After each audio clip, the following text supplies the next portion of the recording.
ഈ ബസ്സിന് കാശില്ലാത്ത സ്ത്രീ സ്വകാര്യ സ്കൂളിലേക്ക് കുട്ടികളെ വിടുകയാണ്. കേരളത്തിലെ സ്ത്രീകളെ അവമാനിച്ച ഗതാഗത വകുപ്പ് മന്ത്രി CP ജോൺ ജനങ്ങളോട് മാപ്പ് പറയണം. മോങ്ങാൻ എന്തെങ്കിലും കാരണം തിരക്കി തെക്കോട്ട് നോക്കിയിരിക്കുമ്പോഴാണ് നായയുടെ തലയിൽ ഒരു തേങ്ങ വീഴുന്നത്. പിന്നെ മോങ്ങലോട് മോങ്ങലാണ്. മന്ത്രിയുടെ പുരുഷ മേധാവിത്വ ചിന്തയിൽ നിന്നാണ് സ്ത്രീകൾക്ക് എന്തോ ഔദാര്യം നൽകുന്നു എന്ന നിലയിലുള്ള ഈ പരാമർശങ്ങൾ വരുന്നത്. ജനങ്ങളുടെ നികുതി പണം കൊണ്ടാണ് ഈ യാത്രയുടെ പണം കണ്ടെത്തുന്നത് എന്ന കാര്യം മന്ത്രി മറക്കാൻ പാടില്ല. നായ്ക്കോലം കെട്ടിയാൽ കുരച്ചു തന്നെ തീരണം, അല്ലെങ്കിൽ മോങ്ങി മോങ്ങി തീരണം. സതീശൻ മന്ത്രിസഭയിലെ ഗതാഗത മന്ത്രിയായ ചെറുവത്തൂർ പൗലോസ് ജോൺ SFIയിലൂടെ വളർന്നു വന്നതുകൊണ്ടും ഒരു കാലത്ത് കമ്മ്യൂണിസ്റ്റ് ബുദ്ധിജീവി ആയിരുന്നതുകൊണ്ടും ആളല്പം താത്വികമായി അവലോകനങ്ങൾ നടത്തുന്ന പുള്ളിയാണ്. ഒന്നും പറയണ്ട.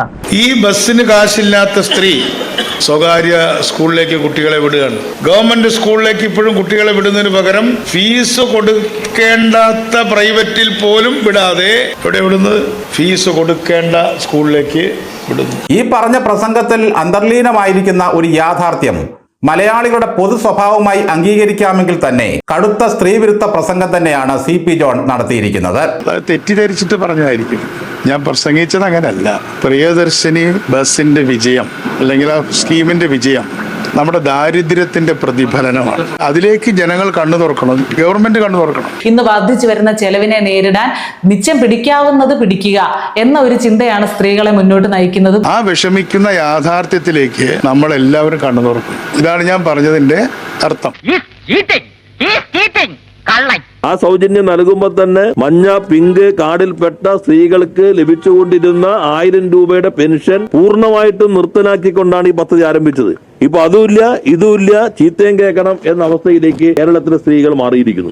ഇവിടെ എന്താ ചോദിക്കാൻ പറയാനോ ആളില്ലേ? കേരളത്തിലെ ഏതെങ്കിലും സ്ത്രീകൾ തെരഞ്ഞെടുപ്പിന് മുമ്പ് നിങ്ങളോടോ UDFനോടോ ആവശ്യപ്പെട്ടിരുന്നോ ഞങ്ങളെ സൗജന്യമായി ബസ്സിൽ കയറ്റി നാടാകെ കൊണ്ടുപോകണമെന്ന്? ഈ കഴിഞ്ഞ തെരഞ്ഞെടുപ്പിന് മുമ്പ് UDF സർക്കാർ കേരളത്തിലെ സ്ത്രീകൾക്ക് മുമ്പിലോട്ട് വലിയൊരു ഓഫർ വയ്ക്കുന്നത്, ഞങ്ങൾ അധികാരത്തിലെത്തിയാൽ നിങ്ങൾക്ക് എല്ലാ KSRTC ബസ്സുകളിലും സൗജന്യ യാത്ര തരുമെന്ന് ഓഫർ വയ്ക്കുന്നു. ആ ഓഫർ കാണുന്നു, സ്ത്രീകൾ വോട്ട് ചെയ്യുന്നു. അവരുടെ കൂടി വോട്ട് വാങ്ങി ജയിച്ച UDF സർക്കാർ ജയിച്ചു കഴിഞ്ഞപ്പോൾ എന്താ ചെയ്തത്? നിങ്ങൾക്ക് പ്രിയദർശിനി ബസ്സിൽ മാത്രം യാത്ര എന്നാക്കി. ഓക്കെ, ആയിക്കോട്ടെ, അതിൽ കൊടുക്കുന്നു. ഞാൻ ഇതിനെ കാണുന്നത് സ്ത്രീകൾക്ക് നൽകുന്ന ഒരു ഔദാര്യമായിട്ടല്ല. അതേ സർക്കാരിന്റെ മന്ത്രി തന്നെ ഇന്ന് ഒരു ഔദാര്യമായിട്ടാണ് കാണുന്നത്. ഞാൻ ഒരുപാട് തവണ തന്നോട് പറഞ്ഞിട്ടുണ്ട് ഇവിടെ ഇങ്ങനെയുള്ള ചുറ്റിക്കളിയൊന്നും ഉണ്ടാക്കരുതെന്ന്. ഇപ്പൊ എന്തായി? ഞാനും ആപ്പിലായി. കേരളത്തിലെ ജനങ്ങളുടെ ബിഹേവിയർ സയൻസ് ഒക്കെ പഠിക്കുകയും അതിനെക്കുറിച്ച് ആ ബിഹേവിയർ അഭിനയിച്ച് കാണിക്കുക എന്ന് പറഞ്ഞാൽ ചെറിയ കാര്യമല്ല. ഒരു പാവപ്പെട്ടവനായിട്ട് പണക്കാരൻ അഭിനയിക്കുന്നു, അല്ലെങ്കിൽ പരമദരിദ്രനായിട്ട് അഭിനയിക്കുന്നു. അഭിനയം എന്ന് പറഞ്ഞാൽ ചെറിയ കാര്യമല്ല. പണമുള്ള സ്ത്രീകൾ പാവപ്പെട്ടവരായിട്ട് അഭിനയിച്ചിട്ട് ബസ്സുകളിൽ സൗജന്യ യാത്ര ചെയ്യുന്നു എന്നാണ്. അങ്ങനെ പറയേണ്ട ആവശ്യമുണ്ടോ? മനുഷ്യർക്ക് പൊതിച്ചോറ് കൊണ്ടുപോയി കൊടുത്ത് സഹായം ചെയ്തിട്ട് അത് വിളിച്ചു പറഞ്ഞു നടക്കുന്ന DYFIക്കാരെ പോലെ ആകരുത് UDFിലെ ഒരു മന്ത്രിയായ CP ജോൺ. നീ അവനെ പറഞ്ഞ് മനസ്സിലാക്കുന്നോളാം കൂട്ടത്തെ എനിക്കിട്ട് താങ്ങരുത്. പൊതുവിലെ സ്റ്റേറ്റിന്റെ ഒരു മന്ത്രിമാര് സ്വീകരിക്കേണ്ട സമീപനം ഇത്രയും ഏകാധിപത്യപരമാവരുത്. മാടമ്പിത്തരം കാണിക്കാനല്ല സർക്കാരിന്റെ പദവികളിൽ ആളിരിക്കേണ്ടത്. അതെ, ആദ്യം നീ നന്നാകാൻ നോക്ക്. UDF സർക്കാർ മുന്നോട്ട് വെച്ച പ്രകടന പത്രികയിലെ ഒരു വാഗ്ദാനമായിരുന്നു സ്ത്രീകളുടെ സൗജന്യ യാത്ര. സൗജന്യ യാത്ര നൽകിയിട്ട് സ്ത്രീകളെ പറ്റി എരപ്പത്തരം പറയുന്നതിൽ വല്ല അർത്ഥവുമുണ്ടോ സഖാവേ? മനുഷ്യരെ കുറച്ചൊക്കെ ഇതൊക്കെ വേണം, സപ്പോസ് എന്തെങ്കിലുമൊക്കെ വേണം.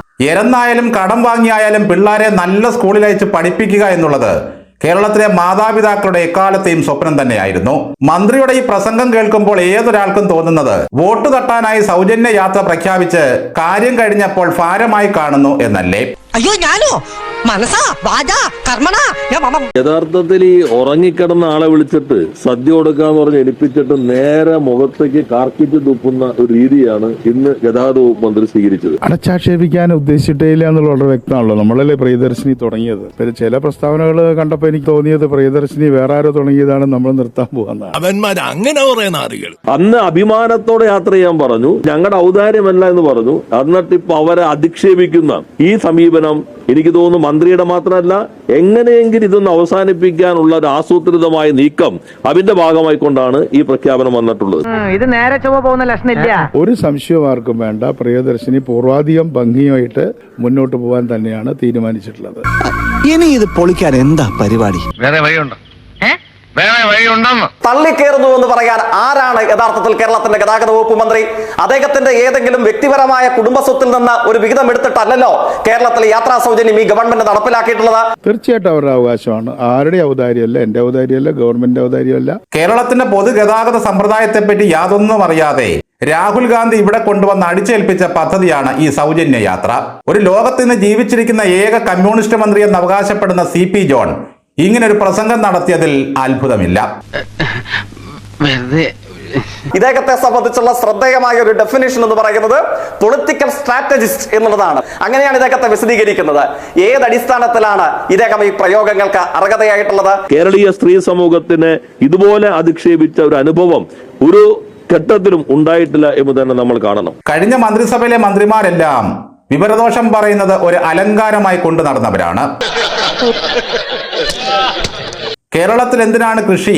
ആന്ധ്രയിൽ നിന്നും കർണാടകത്തിൽ നിന്നും ഇഷ്ടം പോലെ അരി വരുന്നുണ്ടെന്ന വിവരദോഷം പറഞ്ഞ ആളായിരുന്നു സജി ചെറിയാൻ. വള്ളിച്ചെരുപ്പ് മാത്രം ധരിക്കുന്ന അന്നത്തെ കൃഷിമന്ത്രി P പ്രസാദ് തൊട്ടരികിലിരുന്നിട്ട് ഒരക്ഷരം പോലും ഇതിനെ എതിർത്ത് പറഞ്ഞില്ല. നമ്മുടെ മുൻ മുഖ്യമന്ത്രി പിണറായി വിജയൻ സ്വന്തം കൊച്ചുമോനെ വിട്ടത് നാലാഞ്ചിറയിലെ കൊള്ളാവുന്ന സ്കൂളിലാണ്. പേരക്കുട്ടികളെ സ്നേഹിക്കുന്ന എല്ലാ മുത്തച്ഛന്മാരും ആഗ്രഹിക്കുന്നത് തങ്ങളുടെ മക്കളെ വമ്പൻ ഫീസ് കൊടുത്ത് പഠിപ്പിക്കുന്ന കൊള്ളാവുന്ന സ്കൂളുകളിൽ വിടണമെന്ന് തന്നെയാണ്.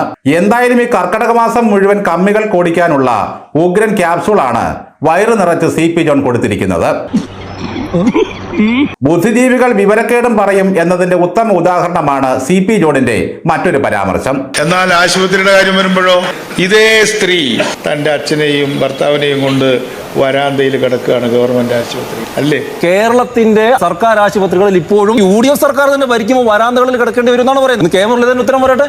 ഈശ്വര, ഇതൊക്കെ എന്റെ തലയിലാവൂലോ. വളരെ ചിന്തനീയവും വിവേകവുമുള്ള പരാമർശങ്ങളായിരുന്നു മന്ത്രിയാകുന്നതിന് മുമ്പ് വരെ CP ജോൺ നടത്തിക്കൊണ്ടിരുന്നത്. ഈ കസേരയിലോട്ട് കയറുമ്പോൾ എങ്ങനെയാണ് ബുദ്ധി മന്ദിച്ചു പോകുന്നത്?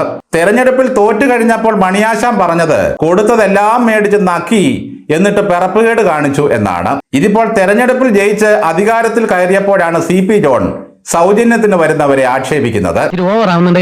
കയ്യിൽ കാശുണ്ടെങ്കിലും മറ്റു പല കാര്യങ്ങൾക്കും ചെലവഴിക്കാൻ കഴിയുമെങ്കിലും സൗജന്യ യാത്രയുള്ള ബസ് നോക്കി നിന്ന് തള്ളിക്കയറുന്നതിൽ ഒരാളാണ് താനെന്നുള്ള ഒരു ബോധ്യമല്ല ഈ വാക്കുകൾ ഉണ്ടാക്കുന്നത്. അദ്ദേഹം പറഞ്ഞതിനെ അത്തരത്തിൽ കാണേണ്ടതായിട്ടില്ല. തീർച്ചയായിട്ടും പ്രിയദർശിനി ബസ്സിൽ തിക്കും തിരക്കും ഉണ്ടല്ലോ, അതൊരു യാഥാർത്ഥ്യമല്ലേ. അതിനെ എന്തിനാണ് തിരക്കൊന്നല്ല അദ്ദേഹം പറഞ്ഞത്, തള്ളിക്കയറുക എന്നുള്ള വാക്കാ പറഞ്ഞത്. സോറി ഏട്ടാ, ഇനി മേലെ ആവർത്തിക്കില്ല. കാഷ്വലായിട്ടാണ് പറഞ്ഞത്. പത്രങ്ങളൊന്നും ഇല്ലാത്തൊരു ചെറിയൊരു മീറ്റിംഗ് അവിടെ പറഞ്ഞപ്പോൾ ഞാൻ പറയേണ്ടാതിരുന്ന ചില വാക്കുകൾ അത് ആർക്കെങ്കിലും ചിലപ്പോൾ ബുദ്ധിമുട്ടായിട്ടുണ്ടാവും. തീർച്ചയായിട്ടും ഞാൻ ശ്രദ്ധിക്കണമായിരുന്നു. അങ്ങനെ ആർക്കെങ്കിലും ഒരു ബുദ്ധിമുട്ടുണ്ടായിട്ടുണ്ടെങ്കിൽ ഞാൻ ഖേദം പ്രകടിപ്പിക്കുകയാണ്. ഉപഭോക്താക്കൾക്ക് അത് കിട്ടേണ്ടത് അവരുടെ റൈറ്റാണ്. പക്ഷെ ഞാൻ പറഞ്ഞ കാര്യമൊന്ന് വളരെ വ്യക്തമാക്കുകയാണ്. കേരളത്തിൽ ദാരിദ്ര്യമുണ്ട്. അതാണ് പൊളിറ്റിക്കൽ പോയിന്റ്. കേരളത്തിൽ നല്ല ദാരിദ്ര്യമുണ്ട്. അത് ഇല്ലാതായി എന്ന ചില സ്റ്റേറ്റ്മെന്റുകൾ ഇതിനു മുമ്പ് വന്നല്ലോ.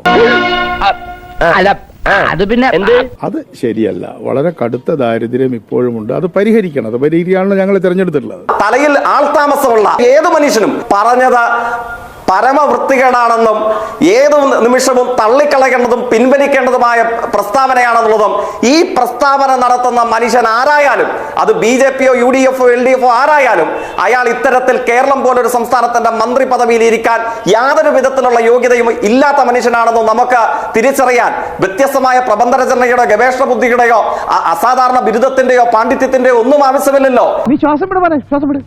പിന്നല്ലാണ്ട് പാരമ്പര്യ രുചിക്കൂട്ടുകൾ അമ്മമാർ മക്കൾക്ക് പകർന്നു കൊടുക്കണമെന്ന് പറഞ്ഞപ്പോൾ തന്നെ അതിൽ വലിയ സ്ത്രീവിരുദ്ധത ആരോപിച്ച് തെറി വിളിക്കാൻ ഇറങ്ങിയവരാണ് പ്രതിപക്ഷം. അപ്പോൾ പിന്നെ അവർ CP ജോണിന്റെ താടിയിൽ നിന്നും പിടിവിടുമോ?